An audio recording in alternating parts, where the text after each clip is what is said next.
To life skills by Ragachandrika. ఈ రోజు ఒక టెంపుల్ కి తీసుకెళ్లబోతున్నాను మీ అందరినీ. సో ఆ టెంపుల్ ఏంటి ఎక్కడ అనేది చెప్పే ముందు ఎవరైతే నా ఛానల్ ఇంకా సబ్స్క్రైబ్ చేసుకోలేదో సబ్స్క్రైబ్ చేసుకోండి అండ్ పక్కనే ఉన్న బెల్ ఐకాన్ ని క్లిక్ చేసి ఆల్ సెలెక్ట్ చేసుకోండి సో దట్ నా ఎవ్రీ లేటెస్ట్ వీడియో అప్డేట్ ని మీరు చూడొచ్చు. సో ఇప్పుడు మనం వెళ్తున్నది వరంగల్ నుంచి ఆల్మోస్ట్ 75 to 80 కిలోమీటర్స్ దూరంలో అండి, ఆలేరు అనే ఊర్లో ఉన్న దుర్గాదేవి గుడికి.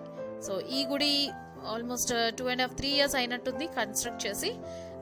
సో ఇది ఈ టెంపుల్ ఏంటంటే ఆలేరు స్టేషన్ నుంచి ఒక 5 minutes వాక్ అంత డిస్టెన్స్ లో ఉంది. ఈ టెంపుల్ కన్స్ట్రక్షన్ దగ్గర నుంచి మేము చూస్తూనే ఉన్నాము. మేము హైదరాబాద్ నుంచి వరంగల్ మేము షిఫ్ట్ అయ్యి 6 years అవుతుంది ఆల్మోస్ట్. ఈ 6 years లో మేము వరంగల్ టు హైదరాబాద్ పోయే టైంలోని మేము ఈ కన్స్ట్రక్షన్ అంతా కూడా చూసేవాళ్ళము. అయితే ఇది కన్స్ట్రక్షన్ అయిన దగ్గర నుంచి మేము వెళ్ళి రావడం అనేది జరుగుతుంది అనమాట. ఇది ఆలయం కింద భాగం, పైన భాగంలో గర్భాలయం ఉంది. ఇది గర్భాలయంలోని దుర్గాదేవి మూర్తి. సో ఇక్కడ అమ్మవారికి అన్ని రకాల అంటే ఏ అకేషన్ కి తగినట్టు ప్రతిసారి కూడా పూజలు అవి చేస్తూ ఉంటారు. చాలా వైభవంగా చేస్తూ ఉంటారు అనమాట పూజలు.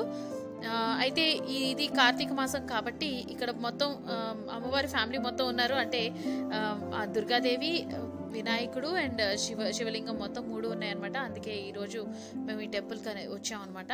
సో ఇది అమ్మవారు గర్భాలయం. సో గర్భాలయం వెలుపల ఎడం వైపు ఇక్కడ వినాయకుడి విగ్రహాన్ని ఇక్కడ మనం చూడొచ్చు. అయితే ఇంకోవైపు పరమశివుడు అదే శివలింగాన్ని ప్రతిష్ఠించారనమాట. సో ఇక్కడ మేము శివలింగం దగ్గర దీపాలు అవి వెలిగిస్తున్నామండి. సో మేము ఈరోజు ఇక్కడ పూజ చేసుకొని వెళ్ళాము.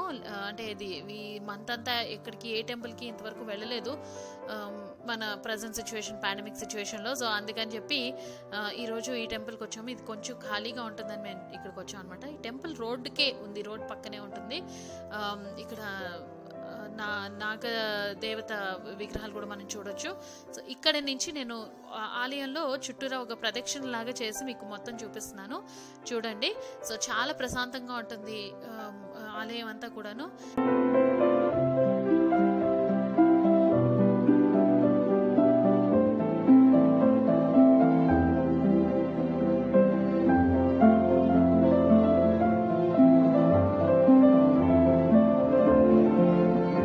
ఇక్కడ లెఫ్ట్ సైడ్ మనకి టెంపుల్ నుంచే మనకి రైల్వే ట్రాక్ అది కనిపించడం కానీ, రైల్వే అంటే ట్రైన్స్ వెళ్ళి రావడం కానీ కనిపిస్తుంది అనమాట.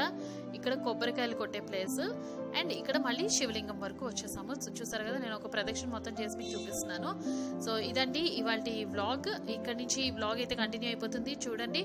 అండ్ ఈ వీడియోని లైక్ చేయండి, షేర్ చేయండి and don't forget to subscribe to life skills by Ragachandrika. నేనైతే ఉంటాను, మీరు వీడియోని కంప్లీట్గా చూడండి. Thank you, bye.